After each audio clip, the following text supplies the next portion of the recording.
What is good, everybody? Rob Stats Guerrera here, and look who is joining me today from the San Jose Mercury News and the Dieter and Hutch podcast and KMBR, and sometimes my nightmares, Dieter Kurtenbach. What are these nightmares about? I hope they're not sex dreams, Rob. Okay, taking it to a weird place less than a minute in. Listen, you said I'm in your dreams or your nightmares. It doesn't matter which one it is. I'm just trying to figure out where I fit into your subconscious. Well, all right, I wasn't planning on starting here, but we're going to start here. I'm blaming you. Okay. And Hutch, because coming out of the draft, I was all excited. I was like, oh, here we go. Maybe we finally got back on track. And you probably don't remember this, but I'm going to play it for you. Wonderful. Because we like to look back on these things. I had you on after the draft and we talked about it. And here's what a certain gentleman said about the 49ers draft. Okay. Got to actually hit the button. Their number one priority was getting the defensive line as right as you could in a draft. I have the Alfred Collins pick as about a B, right? B for boom, B for bust. Mykel Williams is an A+. CJ West is an A+.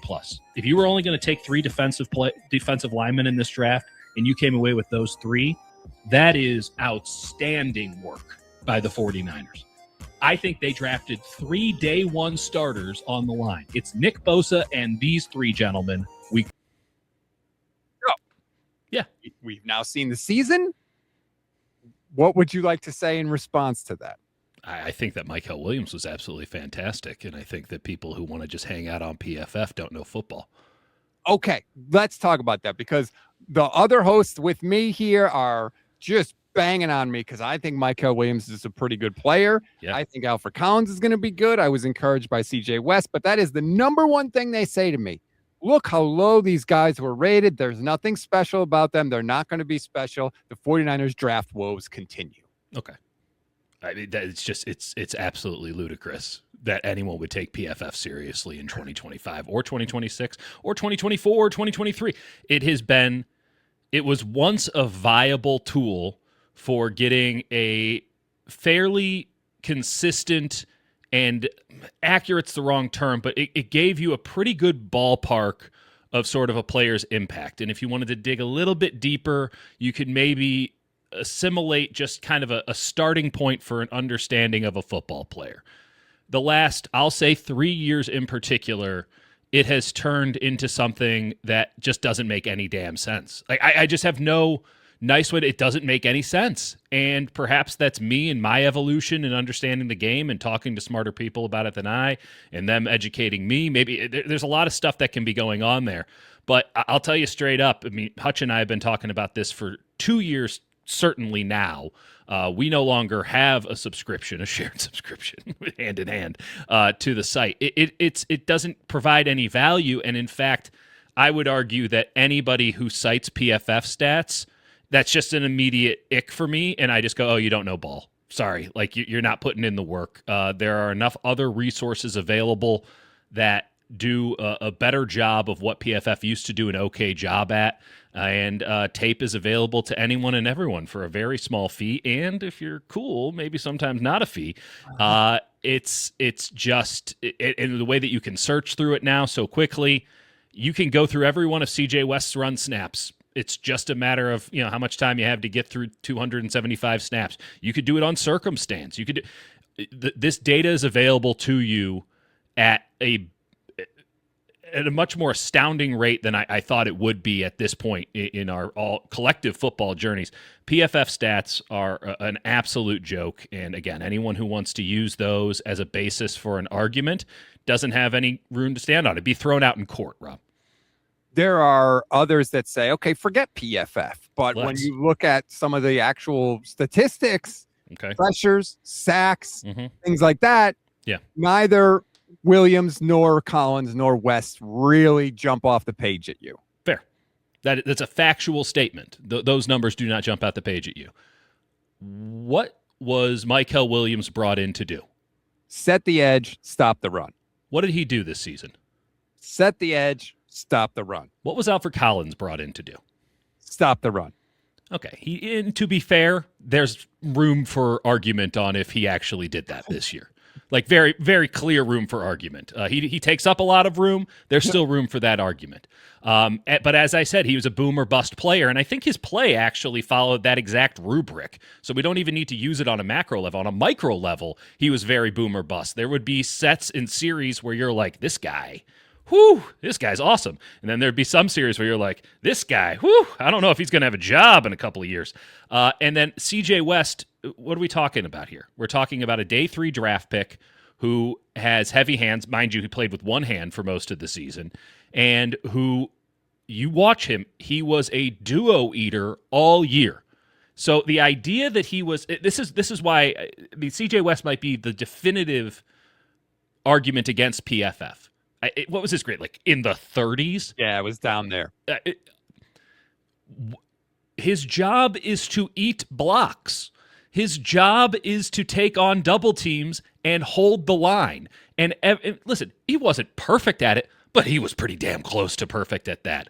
And it is no coincidence whatsoever that when you look at some of the numbers, right, we're talking numbers now, not these ridiculous rankings coming out from some substation who knows on what continent on PFF these days. When you look at the numbers of CJ West on the field versus CJ West off the field when it comes to the run game, it's pretty obvious that CJ West significantly helps the 49ers run defense. And we're talking about a day 3 draft pick who can come in there and frankly got more snaps as the season went on. The more he played, the better he got, and he did exactly what you asked. You got Mykel Williams in there for the long-term upside, but in the immediate here and now, point of attack, setting edge, stopping the run. When he was in there, the 49ers run defense went from abysmal to, hey, there's something there. And he gets injured in week 9, and guess what happens? It all goes to hell in a handbasket. And there were 3 weeks there, 6 weeks without Nick Bosa, 3 weeks without Fred Warner, where the run defense, and again, the schedule has something to do with this, held up okay because Mykel was doing that much, and he's being put in a bunch of different spots. You're buying young upside on the pass rush stuff because he never came in with the bag, and he certainly didn't develop it this year. You're buying the long-term upside because he was 20 years old when you drafted him, that he can develop that stuff, but you're playing him as a 5-tech. Like, let's be honest about what 5-techs do. Everyone wants these edge rushers that just get 20 sacks. There's one Myles Garrett. Nick Bosa is pretty rare in and of himself. And then you have a bunch of dudes who cannot hold up against the run but get 15 sacks a year, and everyone thinks they're good football players, and yet they're not playing in the playoffs because their teams don't have good run defenses. Sorry, you have to actually play football. This edge stuff drives me insane. Again, Collins, you're buying the upside boom because he's a big boy with pretty impressive athleticism for being a big boy, but he doesn't know what the hell he's doing out there. And at Texas, he was asked to do kind of one thing, which is be a big boy and let them run into you, and he did that pretty well. That's not what you're asking to do if you're playing him as a 3-tech next to a CJ West, who really is a 1-tech in this system. And again, you have to think about also the context of what they came into, which was they ran like 4 different defensive schemes this year. I mean, they started off and they were trying all these new crazy things, and then that tapered down, and then that tapered down. And at the end of the season, they're just like, just go out there and try not to give up a touchdown for the first 6 snaps. Just go out there and hold. And by the way, the only time that they stopped allowing touchdowns is when Collins and West were the duo in there.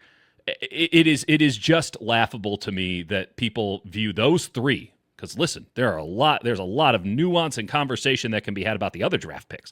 But those 3 being held up as the reason that the 49ers didn't draft well, those are the 3 brightest futures outside of Upton Stout that I see in this draft class. There's been some people saying, hey, it's great that Mykel Williams stopped the run. That's awesome. You don't take a run-stopping defensive end at 11. Okay, but you drafted him at 20 years old with the upside to be not just a run-stopping defensive end, but also, in theory, to be a pass rusher as well. Again, you're playing him at 5-tech, and you're trying to do some stuff at the 5-tech, at least at the start of the season, where you're peeling him off into coverage, you're sliding him in on 3rd down. They wanted him to be something different than sort of this rubric that we've had in our mind about what the 49ers defense is. Which was, 2 guys just blazing off the edge and then 2 defensive tackles in the middle. Like, that stuff doesn't work anymore unless you're the Houston Texans and you have Danielle Hunter and Will Anderson as your edges. And by the way, didn't work all that great for them either. As great as that defense was, they had unbelievable linebackers, a secondary that is second to none in the AFC at least. they still had some problems in the run game because their defensive tackles weren't up to snuff.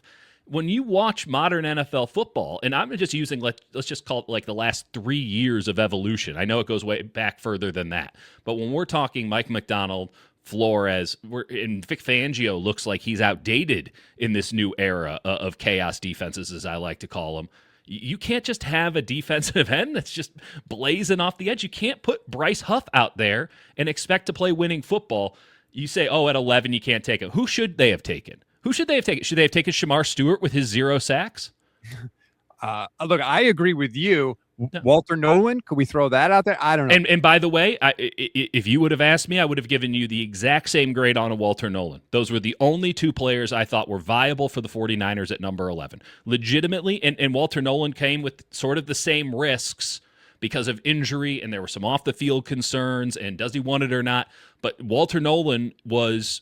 First off, the Niners were very, very interested in him. And had Mykel not been there, which he shouldn't have been because the New Orleans Saints are inept in a lot of things, and they should have taken him at 9. Had he not been there, they weren't taking Banks. They wanted McMillan and Nolan, and if they got so lucky, they were going to take Mykel because Mykel is somebody who just comes in with a very high floor and a crazy high ceiling. And when you are rebuilding, as the 49ers internally believed, and now they're well too happy to admit because they didn't do squat really in the playoffs and got their asses kicked in 2 of their last 3 games by the eventual champions, now they're like, oh, yeah, it was totally a rebuild, even though they were saying that internally the whole time. Now, when you have that as your mind frame, having the guy who gives you a nice floor, a really nice floor, again, run stopper. If it was so easy to do, why doesn't anyone seem to do it? And then down the line, hey, this guy really does have some serious athletic chops and the frame and all of these things that we say. You give him the coaching, you can get him right. It's there. Whereas you look at a Shamar Stewart or you look at just go down the line of all the other defensive ends in that class, and some of them I wouldn't even categorize as defensive ends. They're just sort of pass rush specialists. So great, you got a third down guy. Congrats. You look at those guys and you're like, well, where's the floor? It's subterranean. And you saw that with Stewart this year for being the clearest example. Walter Nolan would have been fine. The Niners didn't think that the juice was worth the squeeze. That might come back to be a very regrettable decision. But let's not pretend, one, that I, who had Walter Nolan ranked higher than anybody else out there, and I had him as like my number 3 overall prospect. I had Mykel as 1. I had Walter Nolan as like number 3. Those were like my 2 guys. And the Niners viewed it, and this is not reverse engineering or anything, like the Niners viewed it the exact same way when we were talking about it, but Mykel was there. So yes, would Walter Nolan have provided more oomph? Perhaps. He also wouldn't have played for 75% of the season. So what the hell are you at now? I know that Mykel only played for half of it, but at least he wasn't coming in injured, and he was actually in training camp for a part of it. Like there's if anyone wants to sell some Mykel Williams stock, I'm still buying at just an exceptional rate, and I'm loving the discount.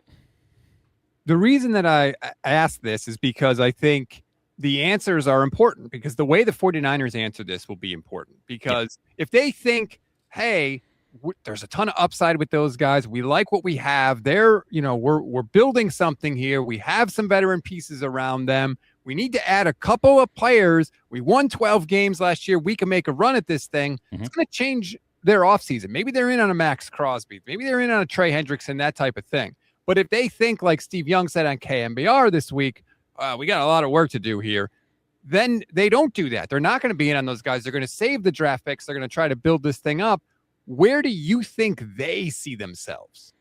As it pertains to specifically the defensive line?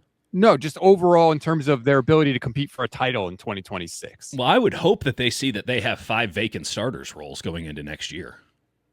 So that's a rebuild.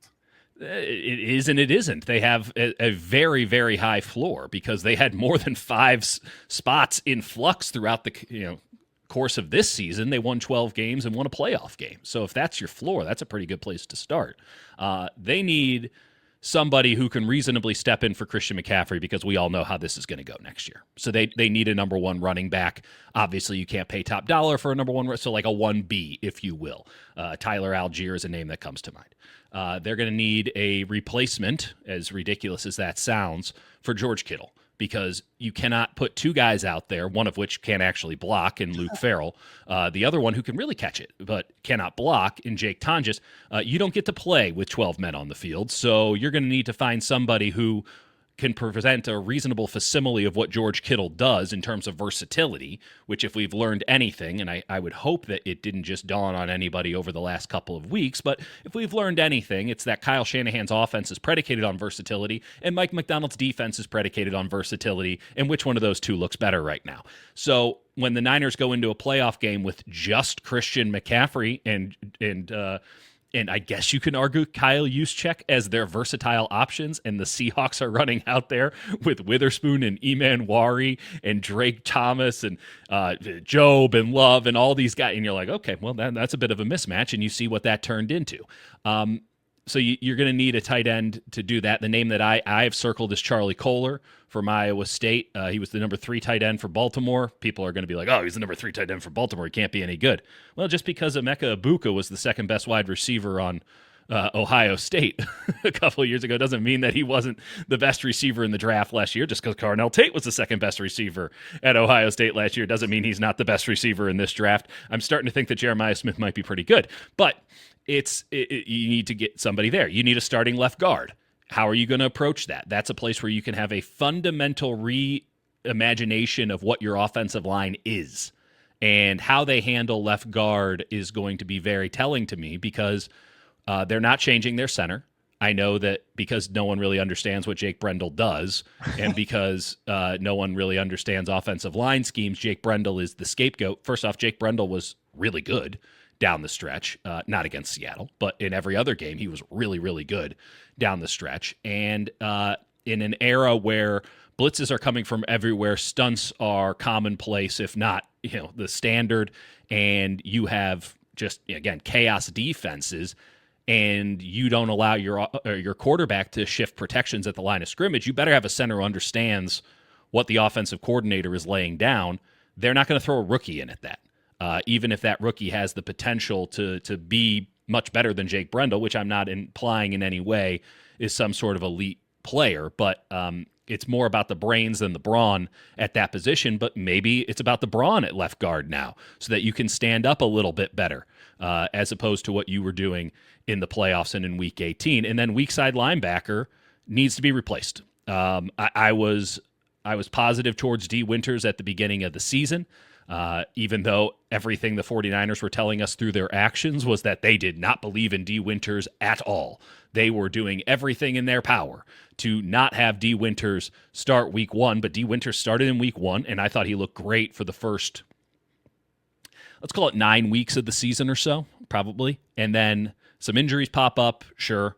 Obviously, Fred's down, but I didn't think that his play slipped all that much when Fred was down, and the schedule has a lot to do with that. But the last 6-7 weeks of the season, he was just an absolute disaster. He didn't know the plays. It was pretty obvious that the book was out on him, and he had no more pages of which to read. He wasn't writing any more new material. He was Game of Thronesing this thing, whatever, that Martin guy. He's just not writing anything new. So they need a true starter at that spot, and at the very least, they need somebody who makes D. Winters have to get his act together to the point where he feels some pressure. Because, sorry to Garrett Wallow and Eric Kendricks and all that, but I don't think that D. Winters in his headstrong ways is gonna be too concerned going into camp if that's his true competition. They need somebody who's gonna be it a rookie, because it's sure as hell not Nick Martin at 75. That's a bad draft pick. It's not Nick Martin. You need somebody who can start there Week 1, and if D. Winters beats him out, you're better for it. So those are 5 starter spots, and we can even get into the nuance. Not to mention, you need 2 wide receivers at the minimum. One, maybe you split the difference there, but you can't be betting on Ricky Pearsall at this point. And again, you just hope you're wrong. But you can't have him be your number 1 with anybody goes as number 2, because I think Jennings is gone. So these are spots where you can approach them in a manner that gives you a different look than what you've had in recent years. They have the money to do it. They have the draft picks to do it. They have every tool that they could need to properly approach these 5-6 empty spots on their roster, these glaring holes on their roster, and every team has holes, but these are glaring holes for the Niners. They have the ability to approach all of those and attack all of those with draft picks and trades and money and even in-house if you want to still buy into that. They can really change what the 49ers look like moving forward, and they can take on a more pragmatistic mindset to attack the Rams and to attack the Seahawks. And if you can beat those two teams, you can beat anybody. I'm not sure what they'll do. That's going to be the telling part. But to call this a rebuild, I think, is somewhat disingenuous because they went 12-5 last year when nobody played. Right, but I mean, having to fill 5 spots it's a pretty significant remodel. It's a new kitchen. I'll give you that. It's definitely not tweaks, right? Yes. But this is not a team that could even delude itself into thinking that small tweaks were going to be enough. The chasm is so big between them and Seattle right now that they would, even if they felt good about the situations at a couple of those spots, even if those spots weren't obvious that they needed to make some pretty big changes at. And let's just call it guard.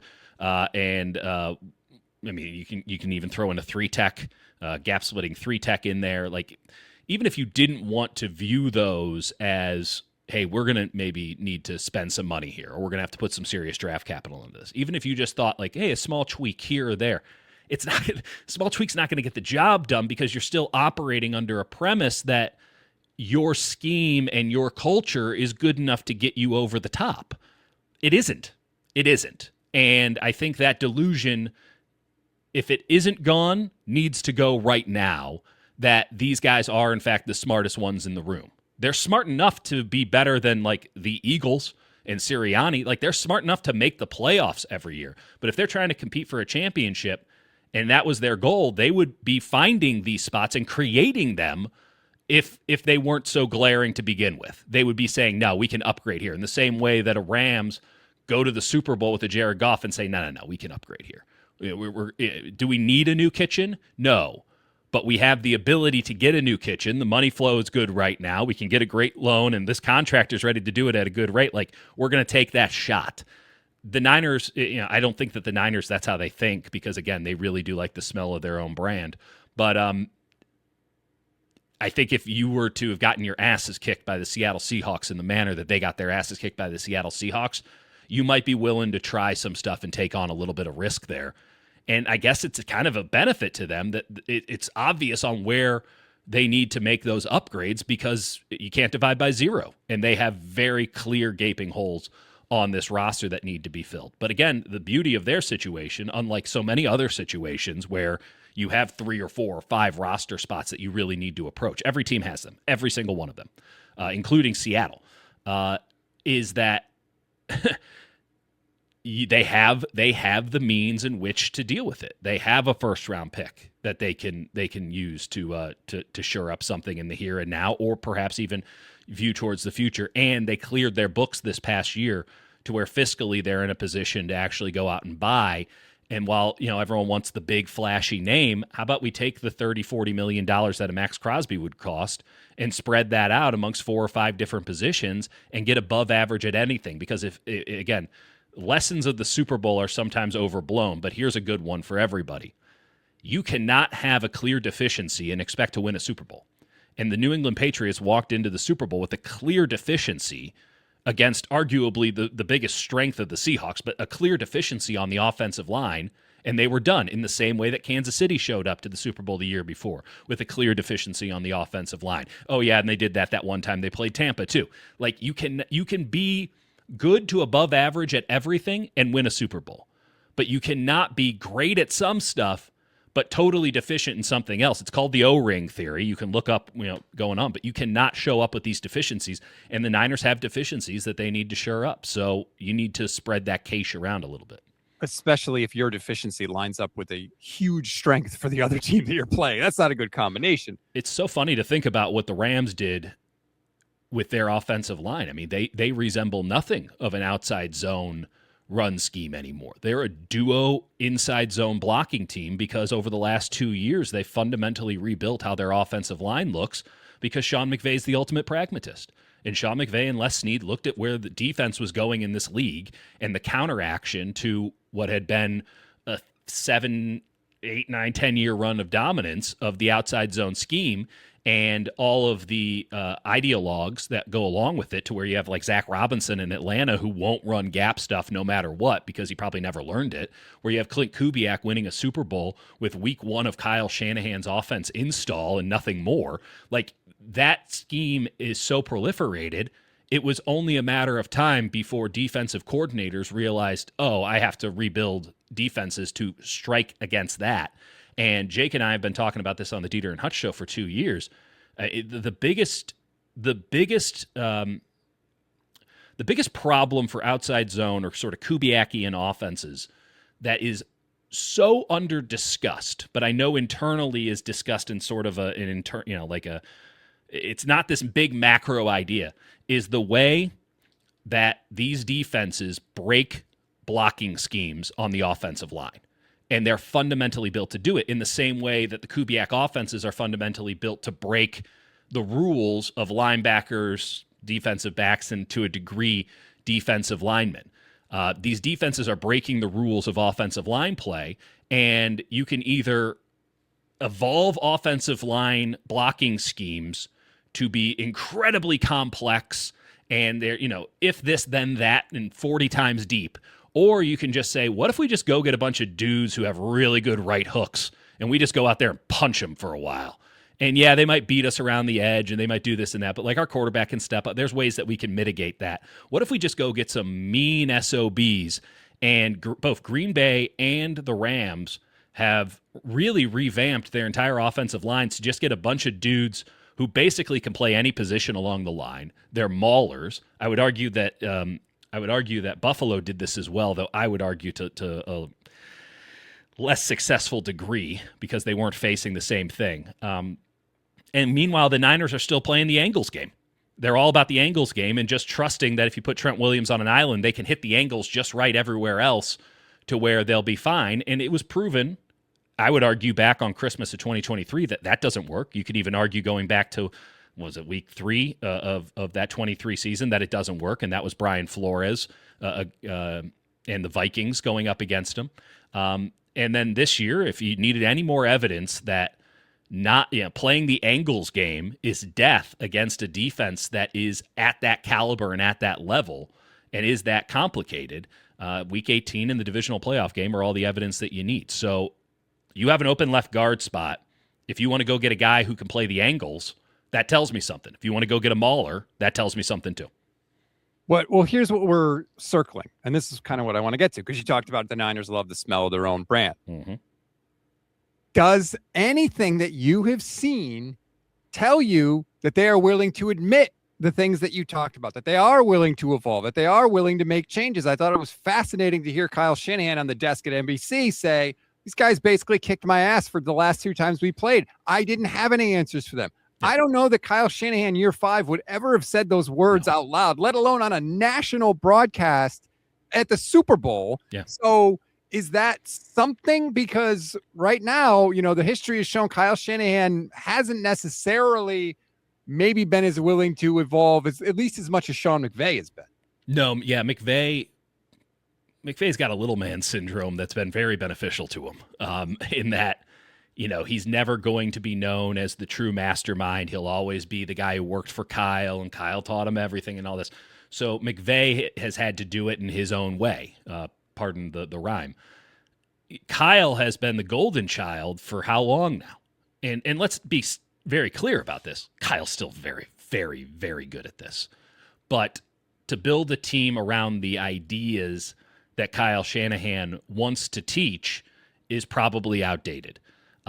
His openness to admit that they got their ass kicked and that there is a clear scheme deficiency, or at least a personnel deficiency, to where they can't scheme their way out of this, I would hope, but there's no way to really know until we start to see some action. I would hope that that's the kind of self-reflection necessary to create the kind of changes to compete with a team like Seattle, who, let's not forget the mandate of when Mike Macdonald was hired. Like, it was kind of a weird hire at the time for a lot of people, because typically most organizations will just go with the opposite of whatever they had. And in some ways, Mike Macdonald is the exact opposite of a Pete Carroll in that he is very reserved, very quiet, very about his business. He likes guys who aren't big and boisterous and loud and not alpha personalities. He just likes pros. Whereas Pete Carroll's like, what if we got the 18 most combustible human egos and put them all in the same room? But Pete, when he was at his peak, was able to manage all of it. It was very Joe Torre-like, except Pete was also one of those egos. It comes back from, being in the collegiate days and his success coming from USC, where you have a preponderance of talent, and so you have to manage that kind of preponderance of talent. That in itself was a reversal from Pete, but it was defense to defense. And I am plugged in enough in the Pacific Northwest to know that was viewed in a bit of a strange way, because everyone looked at the arms race that was happening with, at the time, LaFleur and Kyle and Sean, and it's like, we need one of those too. And if we don't get one of those, we're always going to be behind. But they, in fact, got exactly what they needed in that circumstance, which is the man who was put on this earth to kill them. He is their Terminator. And he has, to this point, terminated them. And they had a 2-year plan that, frankly, exceeded expectations. But they had a 2-year plan to get that thing to the point where they were the counterbalance to what was happening in San Francisco and Los Angeles, and even to a degree in Green Bay. Ben Johnson wasn't in the picture then, but it's a counterbalance to what they do too. So they found the opposite of what everyone wanted at the time, which was another one of these offensive geniuses. They found, in fact, the guy who could break those guys' rules. This is an existential crisis for Kyle Shanahan, right? If he cannot solve this guy, he has no value moving forward, because this guy has figured him out. And the one thing that always happens, and again, it probably is a bit of an overreaction, but the one thing that always happens is teams watch the Super Bowl, owners in particular watch the Super Bowl and go, why aren't we more like them? Why aren't we doing what they're doing? So you think that defenses were already getting pretty damn good, and I would argue that defenses had the upper hand in the NFL for the last 2 years.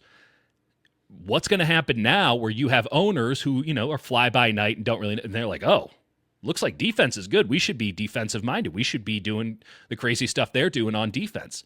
So Kyle can either come up with better scheme, which, to be fair to Kyle, I thought dash motion was a really impressive innovation. But if both sides are breaking each other's rules or trying to break each other's rules, doesn't that even out? And doesn't now it just turn into an arms race on who has the better players? Because the schematic advantage that Kyle and McVay and LaFleur and Ben Johnson, it is, if you run up against the wrong team, it's gone. It's gone.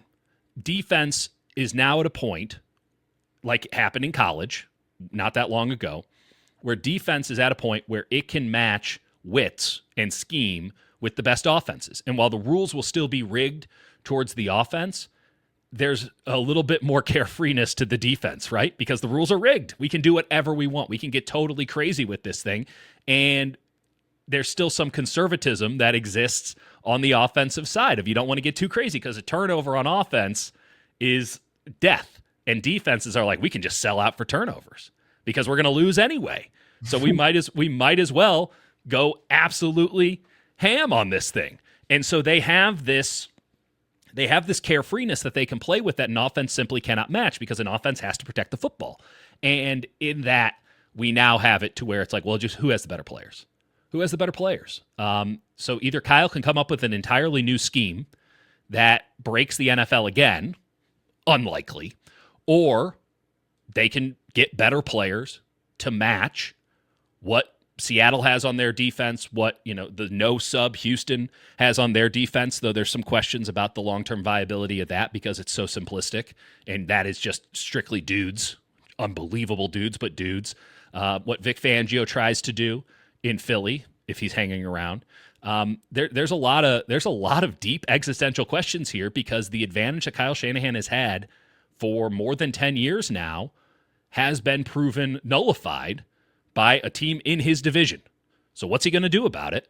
I like what I've heard from him on this, but actions speak way louder than words, and he still has maybe not ultimate say, but he is still the most important voice in any room about how this 49ers operation is built up year over year. So we're about to find out.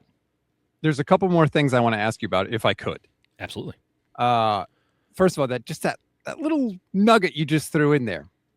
Is there more of a governor now on Kyle than there has been? Kyle has, first off, to be very clear, Kyle still has full personnel control if he wants it. Right. And there's no clearer example of this than Brandon Ayuk, where you had, and again, this is anecdotal to a point. To my understanding, Brandon Ayuk changed his mind on if he wanted to be a 49er or not in that July, August of 2024, 5 times. No, yes, no, yes, no, yes. And what ultimately happened, as Mike Silver detailed, is that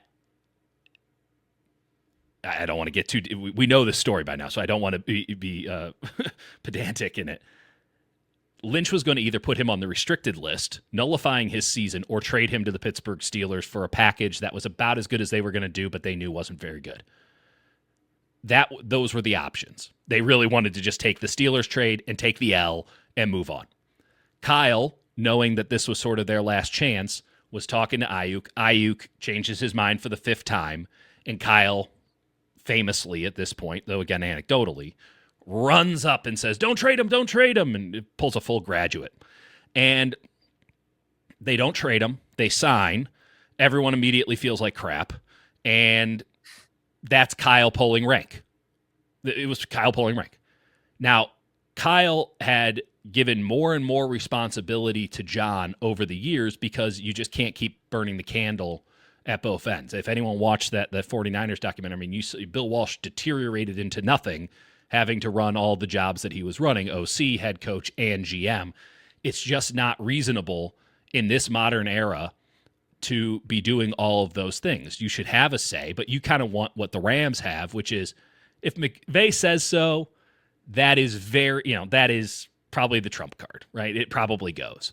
But Les Snead handles the day-to-day, and he has a great group of lieutenants who handle the micro stuff for him.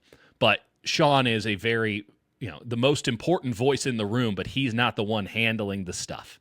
That is what Kyle and John have worked themselves into. The issue is that Kyle is deeply loyal to his players. That has broken to a degree in that it's not the same. This roster has changed over so much over the last 24 months that you can't even confuse it with the team that went to the Super Bowl for the 19 season. The team that went to the Super Bowl in 23 was, kind of the remnants of that, the last hurrahs of that. That's all done. Once Debo went out the door, that felt like a major step change for this team. But you still have Fred, you still have Nick, you still have George, you still have Trent, who obviously came in late on that whole thing. You still have some of that, but the loyalty to it is a little bit less because it's not the guys who took you from last place to first place like they did in 19, and that creates a very deep bond that's very difficult to break. So to say there's a governor on it, more so, yes. I mean, I would say that I don't know if any appreciable change has been made since the Ayuk situation, except for maybe some self-awareness on we need to be better about handling this stuff like this. But Kyle has handed off that responsibility to John consistently over the years. And John is the main driver, to my understanding, of most of the personnel decisions. And Kyle is just the most valued voice. It should also be noted that Robert Saleh was an extremely valued voice to the point where Robert Saleh effectively drafted all their defensive players this past go-around. So there will always... The issue is that John Lynch very much believes in like collaboration and this kumbaya effect, which when you think about like a Howie Roseman is ridiculous. I'm not one for the iron fist ruling of things. I do believe that there's a right way to do it, but that kumbaya has not worked out effectively enough for the 49ers. And there's just too many examples of Kyle and John being conflicted on it, and then, one time it was John was right, one time Kyle's right, but who ends up being wronged in all of this is the 49ers with, the Trey Lance situation where they both agree, like, let's go for it. Well, one of them was going for it to get Mac. One of them was going for it to just see what was on the market, which is bad policy. They end up getting shamed into Trey Lance, which we all have to wear a little bit. And they go with Lance, and that bombed out there. And then the Ayuk situation developing, it's like maybe we should have a more clear delineation of responsibility and roles instead of this strange ambiguity of who's in charge. I don't know, maybe today, maybe tomorrow. But I don't know that to be the case. But again, when you're in a situation where the team is ambiguous as it is right now, it might not be a detriment to them. Sleeper is the #1 fantasy sports app. It pays to know sports. Pick more or less on top players. Your first pick is on us, so start winning now. Play in Texas, Georgia, Minnesota, and 27 more states. Pick anytime across all sports, pregame or live. Over 10 million players are already on Sleeper. Make your picks count. Score up to 1,000 times your cash. Join today. Get up to $100 credit using code GSP. Call your shot on Sleeper. Download now. That's such terrible process. First of all, yeah. John Lynch is not a GM. He's not a scout. He has no scouting background. Like, John Lynch was there to shake hands and kiss babies, and Kyle was there to do all the stuff. Now, if Kyle's realizing, hey, these jobs are too big, completely understand. He didn't know what he didn't know, right? Now he does. Well, that's great. Then send John Lynch to Amazon. Let him call the games, get rid of stupid Kirk Herbstreit and Al Michaels, the worst broadcast combination in the history of the universe, and bring in a real GM. Bring in somebody that's really good. Let Kyle cook the food. Let somebody else shop for the groceries. There has been conversation about that. Significant conversation? Not enough to where it's actually happening, but there has been conversation to that degree. Well, it wouldn't shock me in the next couple of weeks if a hire was made that gave you a pretty clear indication that that's the way things are going. In the next couple of weeks? Yeah. Okay, that is something. Does this have Might not happen, but the conversation, in order to bring this person in such a delineation, while not strictly prescribed in the hiring, would make it very easy to infer or very easy to see how such a delineation of John Lynch as president of football operations, fill in the blank as day-to-day general manager, and Kyle Shanahan as head coach and most important voice in the building would fall into place. That does not mean it's going to happen. It does not mean that it is, to my knowledge, imminent. It's just to say that in the conversation on should we bring this guy in, such a delineation would have to informally have take place, because there's no way to bring him in otherwise. Is that why Al Guido is now CEO? No, they just wanted to give Al more money. Okay, because that was my thought, was this is what they're setting the stage for, is everybody can bump up now and then create a spot that's available. But that doesn't hurt. It doesn't hurt, but it's also Al is a very well-respected voice in the business of sports angle. Jed is way less involved in the day-to-day. He's given all the responsibility to Al. Frankly, Al's always had all the responsibility. But with all of the other ventures, if you will, of 49ers enterprises, there was a need for not losing Al. And to not lose Al, who is taking on an entire NFL franchise, and he's like, hey, it would be good if I had the right title. So he's always been the CEO. It's just now clearly stated and fully compensated. Got it. That is fascinating. As I hope whoever that person is, they don't have the last name Shanahan. I'll say that. It's not that person. Okay, good. Well, if that happens, I will be fascinated to see. I never thought it was a good process to let a defensive coordinator that you knew was probably only going to be there for 1 year pick your draft class. Because they thought, to be fair, he was going to be there for 2, and that's that changes everything. Yeah, get that sweet comp pick. The obsession with the comp picks. So I've joked about that for a long time, and I had somebody about 3 or 4 months ago, and they go, like, I know you joke about the comp picks thing.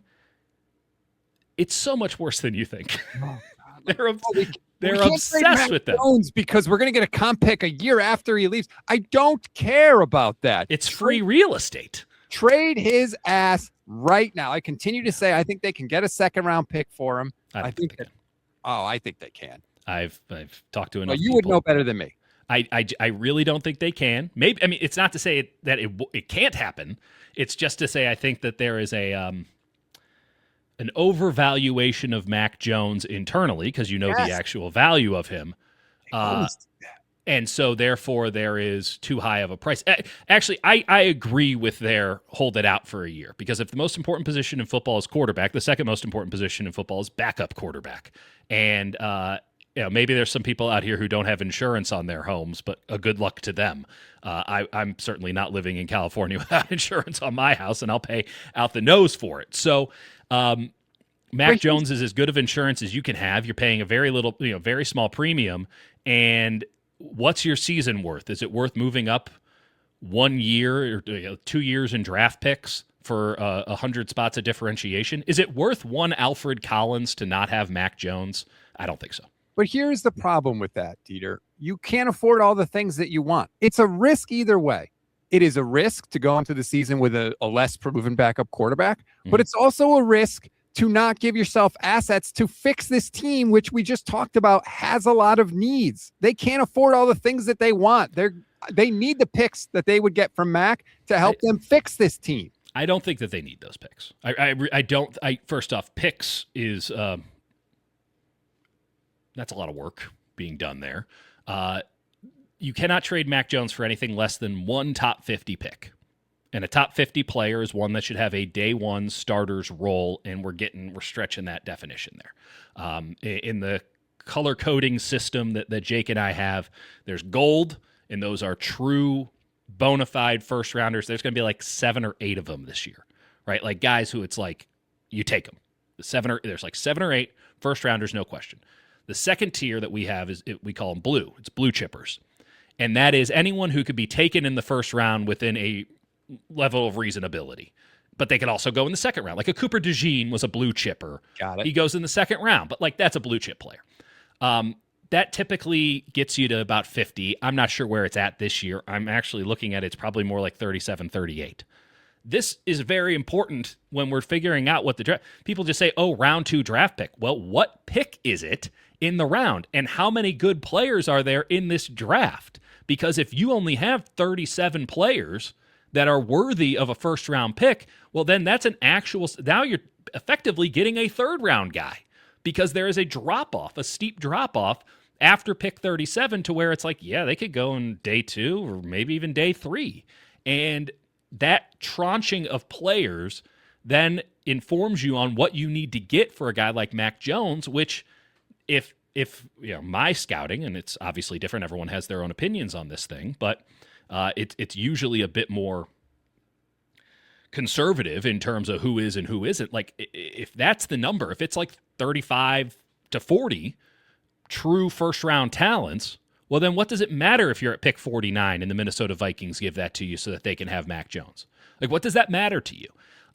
Also, you have to take into account the opportunity cost that's lost in terms of now you're giving Minnesota a competent quarterback. That might be one less playoff spot that you get to play for now. It's the cost. So now, okay, we have to use a draft pick unless you really feel some way about Curtis Rourke. We either have to use money or a draft pick, which we just, apparently we don't have enough of either of them, to now replace that backup quarterback spot. Meanwhile, there's a third round pick in hand if you just wait it out. So I'm just not seeing the upside on trading Mac. And frankly, in talking to people, I'm not seeing a kind of market to where anyone's going to bid up Mac Jones to the point where he can get you a pick that lands in this first round range. It's nice to talk about, and it's not to say it's impossible, but Mac Jones did show his limitations as well as, his positiveness. Like if you're, let's just use the example. Like if you're Minnesota, okay, yeah, maybe you're desperate enough, right? And it's not a good enough market. They could also just go out and pay Daniel Jones. Coming off an Achilles. Sure.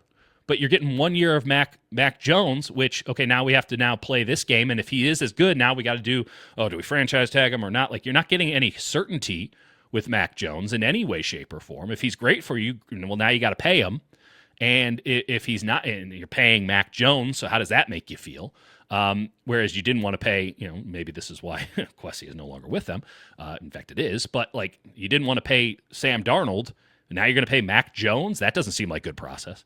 If you're Arizona and you need a quarterback, okay, well, why would you spend good draft capital that you need to rebuild your team from the bottom up on Mac Jones for a year? Like, you just kind of go, like, if you're Miami, why are you doing that? Like, what are these rebuilding teams doing saying, buy me a year of Mac Jones?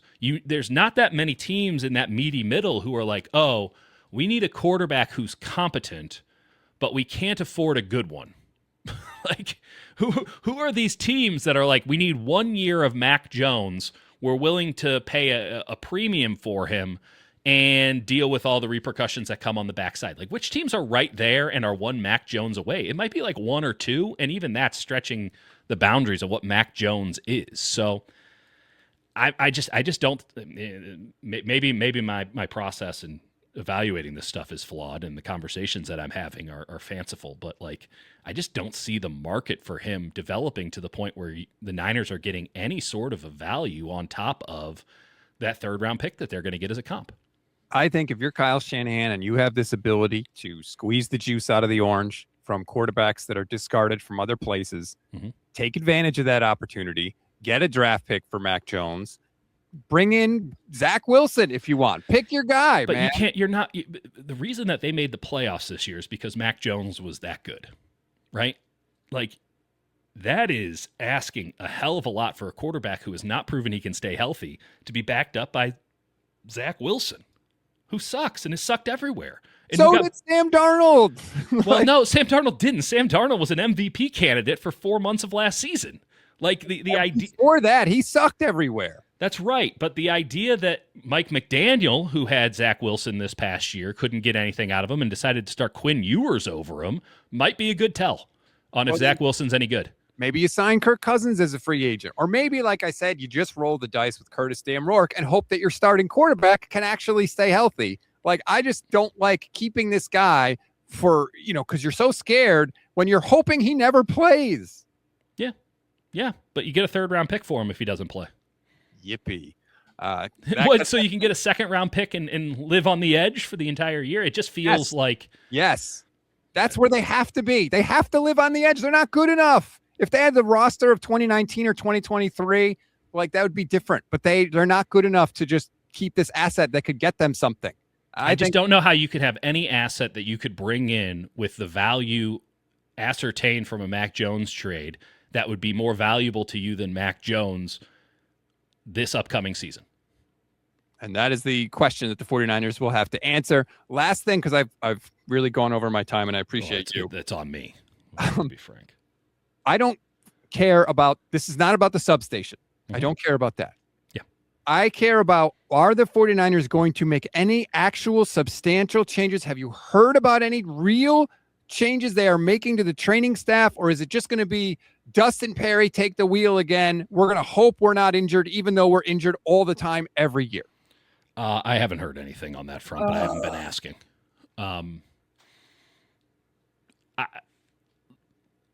I find the hand-wringing about injuries to be we're clearly operating in this pseudoscience realm now because nobody has any answers. I think I can't publicly speak on some things that I think are happening on this front that, is maybe a little bit of the diabolical underbelly of football. But, like, you have old players who have put in hard miles and play in a very physical division in a very physical style. The idea that the San Francisco 49ers are just going to be healthy year in and year out is laughable. It just is. Like, the only teams that stay healthy are the teams that either don't play hard or are young but have a little bit of callus from the NFL. Guys who have a bunch of dudes in year 2, year 3, year 4. Those are the healthy teams. Meanwhile, the Niners have a roster of brand new kids who are always going to get injured because they don't get an offseason before their first NFL season. And olds. And, it doesn't help that their quarterback is shockingly undersized. I ran into Joe Flacco at the Ferry Building in San Francisco. What an impressive man. Yes. Like, he is. To him. And you're like, he plays the same position as Brock Purdy, who, listen, he ain't Bryce Young. First off, I spent all week on Media Row at the Super Bowl, and it is really wild because I'm in the locker rooms. I understand kind of the relative size. I'm a humongous person myself, so there's always sort of that.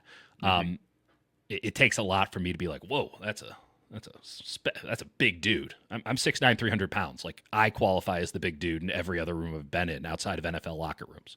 So Joe Flacco was like jarring in person. I'd never been in a room with Joe Flacco before. Also, Patrick Surtain should not be that big. It is unbelievable. And this is something that I think Seattle has kind of down to a T. Their defensive backs look like power forwards. Like and so when you have like a Patrick Surtain or a Devin Witherspoon or a Nicky Manwari or even like a Josh Jobe, and these guys are just big and strong, but they're also fast. They can play that position. They're not losing anything because of that size. That speaks volumes. We are coming into an era of positionless football. And if we learned anything from the Golden State Warriors, it's that you just need to be long and tall everywhere. And you can figure it out on the back end. If you need some specialists to maybe round it out at point guard and center, that's fine. But everybody else needs to just be long and tall and athletic. And when the Warriors stopped getting that athletic part, it became a bit of an issue for them. All this to say that I don't know how long Bryce Young is going to be on this earth. Because oh boy, he was walking. I mean, honestly, this is a legitimate compliment. I have no idea how Bryce Young is alive, because I know the size of these defensive linemen. I know the size of the defensive backs now, right? And Bryce Young being a playoff caliber. Well, maybe he's not a playoff caliber quarterback, but getting his team to the playoffs is legitimately, in retrospect, now having been in the same room as him, one of the most impressive things I've ever seen on a football field. How that itty-bitty man is able to do it is just beyond belief, because Brock Purdy makes Bryce Young look small. And Brock Purdy looks terribly small compared to everybody else. And again, Jake and I have been having this conversation. We like to get into sort of these big existential questions because, heaven forbid, we actually narrow down and focus on one subject. But like, when you look at how Seattle built their defense and how it is they approach that side of the ball, not just schematically, but also physically, the era of the big-armed stand-and-deliver quarterback might be nigh again, if enough teams can copy that system, which is a tall ask. But the only quarterback who had, only quarterback, pardon the pun, only quarterback who had success against them was Matt Stafford, who's a big man. And was just in there. He was in his Airstream for 6 days a week, and then he shows up for the game after being in the hyperbaric chamber and is just like, we're ripping this thing. I'm going to stand and deliver and rip this thing 30, 40 yards down the field on dagger routes until they can stop it.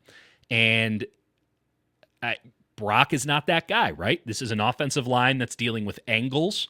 This is a defensive unit in general that is trying to figure out what the hell it is, doesn't have the safeties to make any sort of a definition, really just has Fred on the second level. I do think can find an identity at corner, depending on what Raheem Morris wants to come in and do and how much Renardo Green is willing to actually upload, because they tried a lot of cover 6 last year, and about halfway through the year, they're like, he doesn't get it. We can't do this anymore. And then a defensive line that is still very much in flux, even though you do have better parts than you had this time last year. But like, what is the Niners offense? It's a lot of finesse without the actual athletic ability. And with a quarterback who is super fun, super good, like Brock is the man, but you need more around him, or you at least need to have a better idea of what it is you want around him to create a more coherent model that you can operate with. Because, again, the Rams nailed it. They're like, we're getting man-to-man beaters. Well, specifically, we're going to go get Devontae Adams, and if you run man, we throw it to Devontae. And if you run zone, we throw it to Puka. Mm-hmm. And we're going to go with 13 personnel this year. Again, Sean McVay, ultimate pragmatist. What does Seattle have? Well, a bunch of versatile players that don't really have a position. Cool. Who's the most versatile player on any offense? Oh, tight ends. Okay, throw 3 of those on the field. What's Kyle Shanahan doing? Okay, well, we'll throw 2 tight ends on the field. One of them won't do anything, and the other one will be George Kittle. That is so the 49ers, right? One is a mutant, unbelievable Hall of Fame type talent that is so good, sometimes they can just do it by themselves, and the other gives you absolutely nothing. Right. And again, if we've learned anything from the great teams, it's that you can't just have one-trick ponies. It's that, and the Niners qualify as this. When the Niners were at their best, they had dudes who could kind of do it all. They had great players. And I'll even throw like a DeForest Buckner in there, right? Like they had great all-around players who were physically imposing, were unbelievably skilled, and were not definable by one singular trait. And that's the entire Seattle defense. Yeah. And it's a lot of their offense. And the Niners are just, they lost that. They lost it. And it was always going to be lost. But when you operate on a season where it's like, okay, we have 4 guys who can still do it. We used to have like 10. Now we have 4 that are left, and they are all old. And, they're all injured. So now what do we have? Now we have Garrett Wallow and Eric Kendricks starting in a playoff game. And by the way, maybe the best linebacking performance of the last 3 months. It's all to say that it is now an arms race for better players.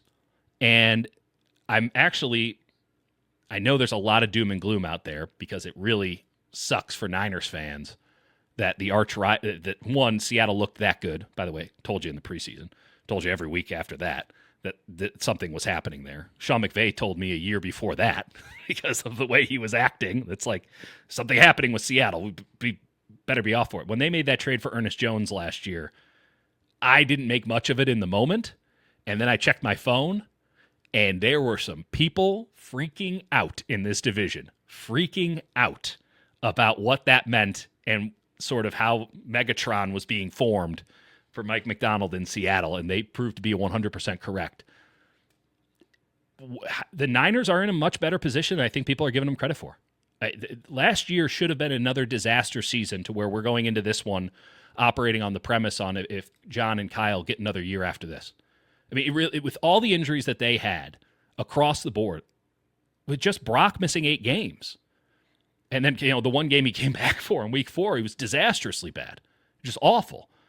The way that they performed this season is such a high floor, and it should be viewed as the floor. And they have, again, the means in which to, with the draft picks, the money, maybe even some players in-house that needed a year of seasoning. We'll see on that one. I'm more skeptical than others.